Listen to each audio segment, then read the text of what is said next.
അസ്സലാമലൈക്കും. രാവിലെ തന്നെ കുളിച്ചു മാറ്റിട്ട് നമ്മള് മദർസ പരിപാടിക്ക് പോകും. മദർസിലാണ് അവിടെ പ്രേക്ഷകരായിട്ട് തന്നെ എല്ലാവരും. പിന്നെ നമ്മള് മോനെ പരിചയപ്പെട്ടു. മോനും ഹാപ്പി, ഞാനും ഹാപ്പി. ഉച്ചയായപ്പോ നമ്മൾ ഈ മോയന്തിനും കുട്ടിയുടെ ഒരു കല്യാണത്തിന് പോകും. ഉള്ളിലെത്തിയപ്പോത്തിനും വേറൊരുത്തതാ തിന്നണ.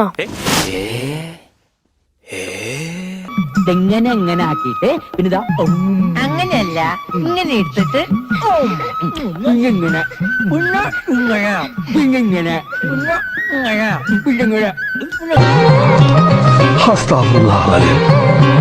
അല്ല, നിങ്ങൾക്ക് ബോറടിക്കുമ്പോ തീറ്റില്ലാതെ വേറെ ഒന്നും അറിഞ്ഞൂടെണ്ണ.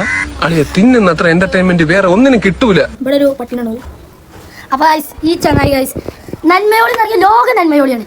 അവിടെ സ്റ്റെപ്പ് മേലെ ആരും ഏതെങ്കിലും വലിയ നായ്ക്കളൊക്കെ കടിച്ചോണ്ട് വരാണ്ട് ഏതാ ആരും കാണാത്ത നല്ല സേഫ് സോണിൽ ഇട്ടുപോയി. ഏതാ നന്മയോളി?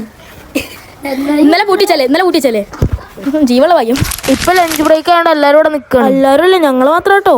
രാത്രിയായ പിന്നെ പരിപാടി കഴിഞ്ഞു. നമ്മളെ മദർസിലെ ഫ്ലവർ ഷോ ആണ് നിങ്ങള് കാണുന്നത്. ദഫ് എന്നൊക്കെ പറഞ്ഞ നമ്മളെ മദർസാണ് ദഫ്. ഈ കാണുന്നത് മുതലാണ് ദഫ് ക്യാപ്റ്റൻ. അവ നേരത്തെ മറ്റേ അസ്തഫറുല്ലാ ഉച്ചക്കുന്ന ചോറിന്റെ പൊലിവിലാണ് ഓൻ ദഫ് കളിച്ചണേ. ഇവിടെ നിങ്ങളൊരു ടോപ്ലെസിന്റെ അവാർഡ് ഉണ്ടോ? നീ ഇതാ കണ്ടോളി. ഇവനാണ് ചെങ്ങായി. ഓന്റെ പൊലി വേണ്ടില്ല നിങ്ങള്. ഏതാല്ലേ ചെക്കന് നാണം. മദർസിൽ ഏതായാലും 2 ടീമായിട്ട് പരിപാടി നടന്നു. ഏതായാലും കപ്പ് നമ്മൾ തന്നെ തൂക്കിണ്. 500 നിർത്തി. അതാ 470 മുൾക്ക് അല്ലെങ്കിൽ 500 വലി ഉറപ്പ് ലീഡാ. നമ്മളെ ഓഫീസിലാണ് മദ്രസ ഉസ്താദുമാർ നൽകുന്ന ഒരു ഉപഹാര സമർപ്പണം.